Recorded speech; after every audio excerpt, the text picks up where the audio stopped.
தொடர்ந்து நம்முடைய திமுக தரப்பிலிருந்து பேராசிரியர் கான்ஸ்டன்டைன் ரவீந்திரன் அவர்கள் இணைந்திருக்கிறார். வணக்கம் பேராசிரியர். திரு சிபி ராதாகிருஷ்ணன் 15வது குடியரசு துணைத் தலைவராக பொறுப்பேற்றிருக்கிறார். உங்களுடைய பார்வை? மாண்புமிகு துணை குடியரசுத் தலைவராக பதவியேற்றிருக்கிற அண்ணன் சிபி ராதாகிருஷ்ணன் அவர்களுக்கு திராவிட முன்னேற்ற கழகத்தின் சார்பில் திராவிட முன்னேற்ற கழக தலைவர் அவர் வெற்றி பெற்ற அந்த செய்தி வந்த பொழுதே அவர் வாழ்த்து தெரிவித்திருந்தார். அந்த வகையில் பெருமிதத்தோடு ஒரு தமிழன் என்கிற முறையில் அவருக்கு நாம் வாழ்த்துக்களை தெரிவித்துக் கொள்கிறோம்.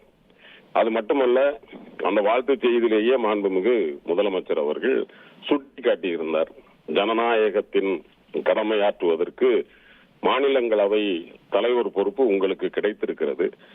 எந்த பாகுபாடும் இல்லாமல், கட்சி வேறுபாடு இல்லாமல் நீங்கள் எல்லோருக்கும் சமமான வாய்ப்பு கொடுத்து ஜனநாயகத்தை கட்டிக்காக்கிற பொறுப்பை இந்த நாடு உங்களுக்கு வழங்கி இருக்கிறது.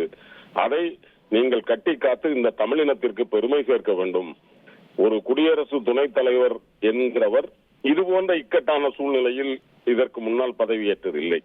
இன்றைக்கு ஜனநாயகத்திற்கு பேராபத்துகள் விளைகிற இந்த நேரத்தில் ஒரு பெரும் பொறுப்பு அண்ணன் சிபி ராதாகிருஷ்ணன் அவர்களுக்கு கிடைத்திருக்கிறது.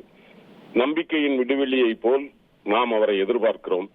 அவர்தான் இந்த நாட்டையும் அந்த நாட்டிற்கான சட்டம் இயற்றக்கூடிய முக்கியமான அறிவாளிகளின் சபை என்று கருதப்படக்கூடிய மாநிலங்களவையை வழிநடத்த இருக்கிறார். நம்புகிறோம் நல்லபடியாக தமிழினத்திற்கு பெயர் சேர்க்கக்கூடிய வகையில் ஜனநாயகத்தை கட்டிக்காப்பார் என்று நம்புகிறோம். மீண்டும் வாழ்த்துகிறோம். நன்றி பேராசிரியர். இணைந்து உங்களுடைய பார்வைகளை பதிவு செய்ததற்கு நன்றி. இனி செல்லும் இடமெல்லாம் செய்தி.